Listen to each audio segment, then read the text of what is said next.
রাজ্যের সকল রকমের ছুটি বাতিল করে দেওয়া হলো। অর্থ দপ্তর থেকে এই নোটিশ জারি করা হয়েছে। আপনারা বিস্তারিত নোটিশটি দেখে নিন এবং সকলের মধ্যে শেয়ার করে দিন।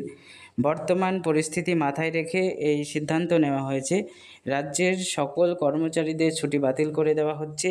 একমাত্র মেডিকেল গ্রাউন্ডের ছুটি ছাড়া বাকি সকল ছুটি কিন্তু ক্যান্সেল হচ্ছে এবং এটা ইমিডিয়েট ইফেক্ট হবে, অর্থাৎ কার্যকর করা হবে। বিস্তারিত আপনারা নোটিশ দেখে নিন। অর্থ দপ্তর থেকে এই নোটিশ জারি করা হয়েছে এবং এই যে নোটিশ, এটা কিন্তু পরবর্তী অর্ডার না আসা পর্যন্ত কার্যকর থাকবে, এমনটাই বলা হচ্ছে। আপনারা বিস্তারিত নোটিশ দেখে নিন। রাজ্যের সকল গভর্নমেন্ট এমপ্লয়িজদের ছুটি কিন্তু বাতিল করে দেওয়া হলো।